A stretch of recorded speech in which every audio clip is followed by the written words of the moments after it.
Hello everyone, it's Team Arc Avenue, I am Eric, back with a new tier list. This one, I took the top 50 steel roller coasters according to the Golden Ticket Awards, and I am ranking them just based on my experiences.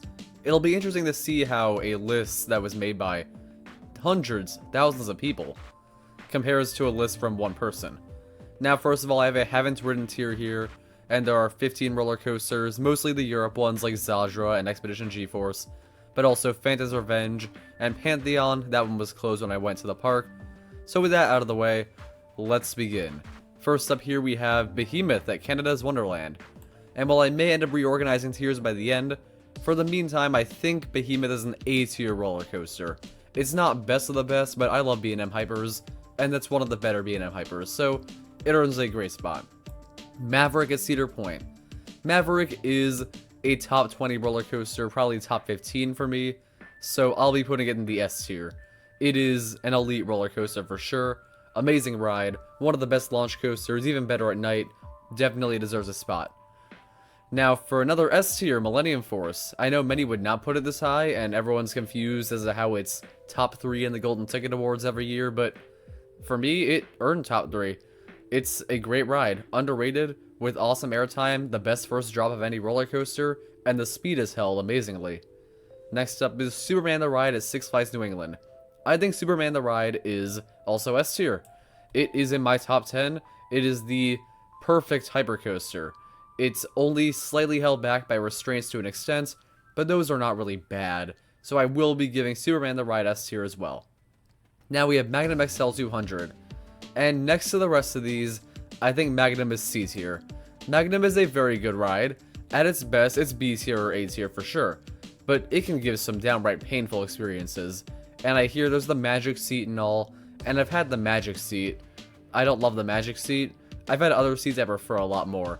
And if I have to go off of just one ride is great, but most rides are bad, because I feel like 3 out of 4 times I don't enjoy Magnum very much.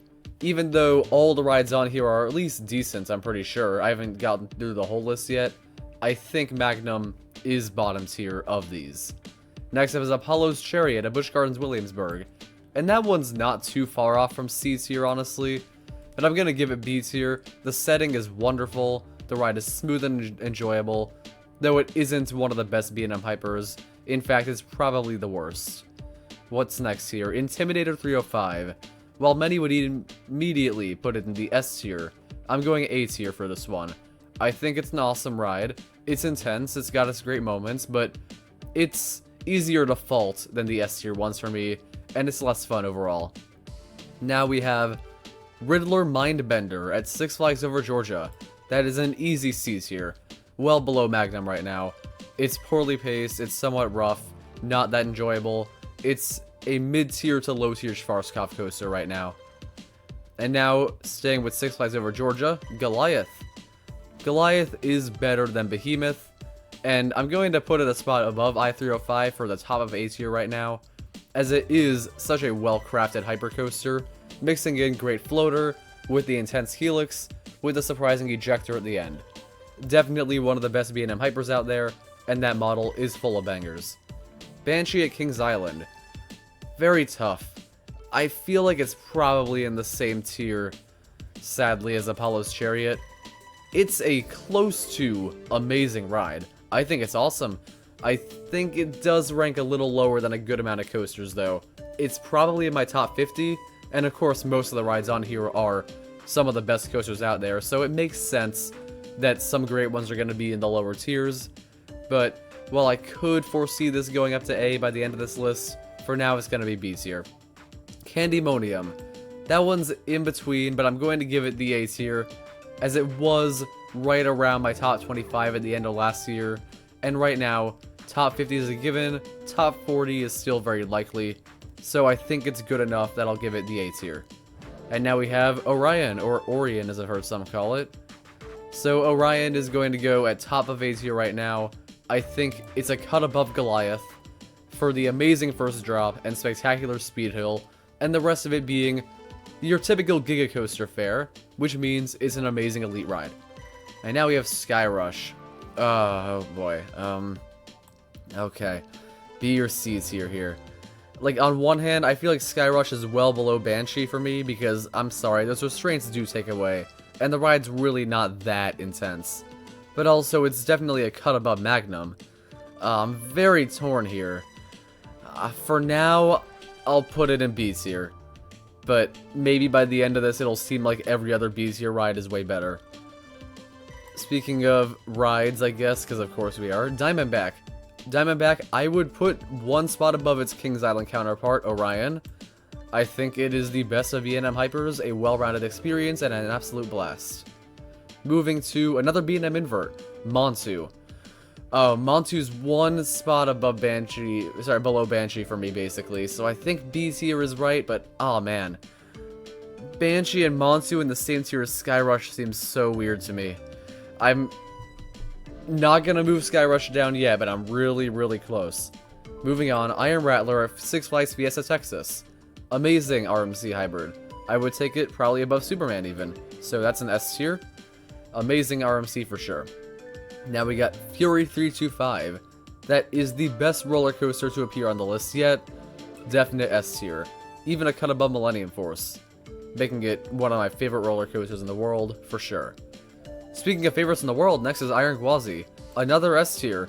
Iron Gwazi is my favorite roller coaster. Nearly every element is insane. You have fantastic hang time, air time, and intensity galore. And it doesn't feel that short like some have said. Now we have Hagrid's Magical Creatures Motorbike Adventure. As someone who definitely prioritizes the thrills over the theming, I do like Hagrid's a lot.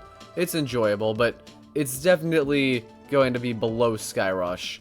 And I think I'm comfortable putting Hagrid's in B tier, so while this tier does look a little weird right now to me, I think Skyrush is safe in that B tier, so the fans of that ride can rest easy. Intimidator at Carowinds. A weaker hyper, probably below the Great Inverts, so I'll put it above Apollo's Chariot, making it a B tier ride. Is this Leviathan? Leviathan at Canada's Wonderland is probably A tier. Yeah, I think below Diamondback seems right. It's a bit underrated. It's got great airtime, and it's not that far off from the other Gigas that are above it. Now we got Mako, another great B&M Hyper. B&M Hypers really dominate. It's not too hard to believe, they are crowd pleasers for sure. And Mako is, above Goliath, below Orion, seems about right, but all of these 5 rides are really close to each other in the top of A tier. Now we have another Nitro. Okay, Nitro is kind of a lower down B&M Hyper for me. It's not really one of the best, but it is above Intimidator. I think below the inverts I'm comfortable with. It is still a great ride, but less spectacular than the others of the model for the most part. New Texas Giant. Really high up on my list still. I take it above Diamondback, so I think top of A tier seems right.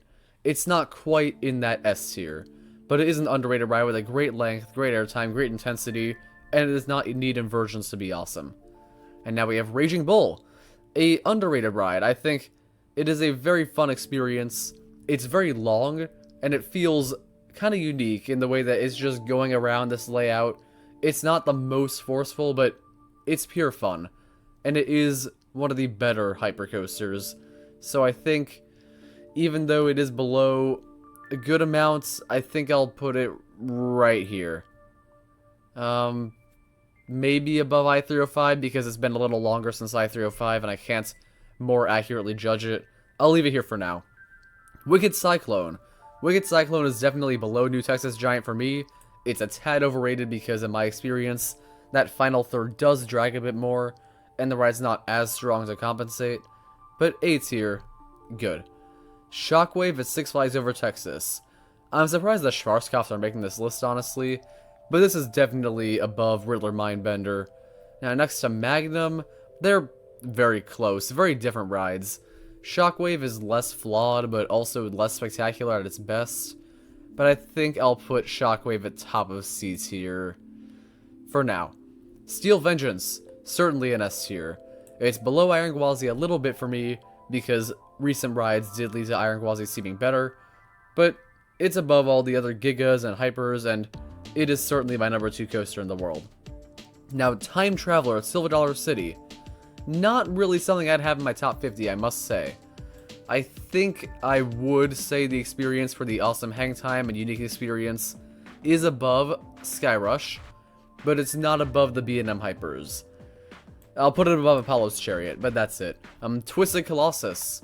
That's going to be yet another S tier. It's going to go one below Millennium Force for now. It is a top tier RMC with the immaculate dueling, and even without the dueling, I think it earns an S tier spot as well, and is still a top tier RMC with the great first drop and airtime, justifying the unique length and pacing. Twisted Timbers. That's going to be an A tier for sure. Above Wicked Cyclone, I mean, I think this is probably where I'd put it.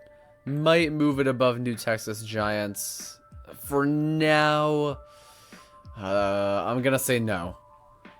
Moving on, Alpengeist. This is my third favorite of the B&M inverts, so naturally it's going to go right there below the others.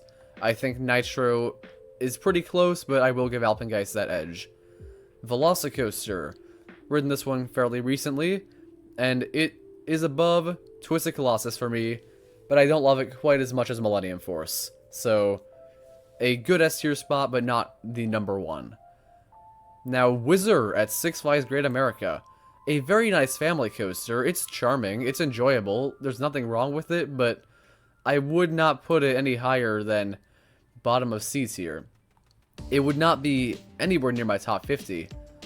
From what I've been on, I would not say top 100. There's no way. Top 150? Maybe. Anyway, X2 is the final one. And oh yeah, another sort of overrated one. I think it's right around where these hypers are. I meant the hypers.